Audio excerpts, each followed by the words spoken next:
Good design is thinking about functionality of things. How is something actually going to work?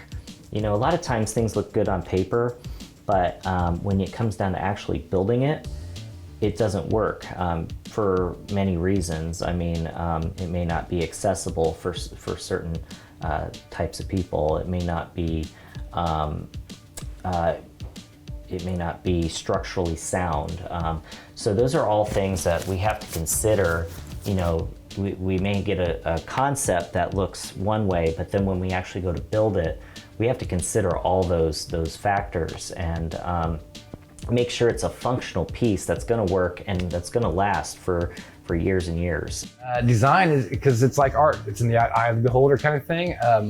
Design is always, it's form, function, you know, are two very important things for me as a production manager. It's got to function and it's got to look great. I mean, because if it functions and looks bad, no one cares. And if it looks great but doesn't function, no one cares. So form and function are pretty important to me in design. But again, you know, it's always got to have that wow factor. People got to be like, whoa.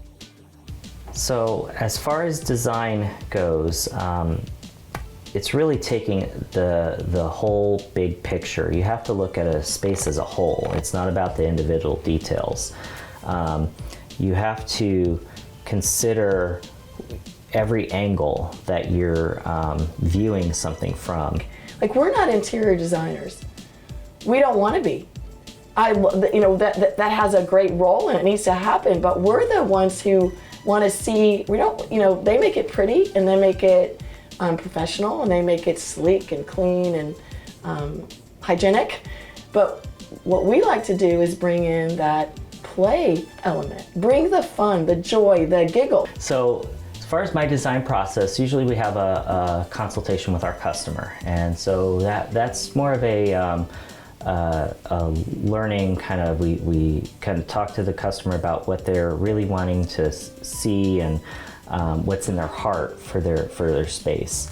So we get to take someone's vision and bring it to life. Sometimes it's our vision, the translation of their vision. They don't know what they want. They'll come to us and we don't know, we just want that really exciting experience for folks that come in. Sometimes they come to us, they don't have a vision, and so we have to help them find that, and that's okay too. And so we do a lot of listening up front, and then what we do is we take all that stuff that we talk to them about, and we'll get photos of their space, we'll get videos, we'll get floor plans, and we'll actually lay out a whole immersive design on that space. We have this great building, it's brand new, it's got beautiful walls, beautiful bones, but we want the kids to know that we care about them. And then once we have done that, then we'll get back on the phone with the customer and we'll actually walk them through. And so that way we're really casting that vision for what that experience walking through that space is going to be like. We're very collaborative, so sometimes they'll have feedback, sometimes they have talents that we can utilize, and so we'll utilize their talents as well in this process. So it's a very interactive, fun process for everyone. Oh, the client's very involved. We do a real good job of always touching base with the client throughout the process, whether it's in the digital side for the wall coverings, and the 3D elements. As we start 3D elements, we send them progress photos throughout. Hey, check it out, look what's happening, you know. Our digital art team actually works with all these murals and existing artwork that we have, and they put it together for you. They actually assemble it in the digital art department. Now, if there isn't something in our catalog that will fit your vision, we can actually create a custom piece for you as well. And we do customize murals and we hand paint them on the computer with all the latest technology using Photoshop, Wacom tablets. And so our digital artists, they work with you throughout the whole process. It's very collaborative, and we basically dial it in to get exactly what you want and what fits your vision.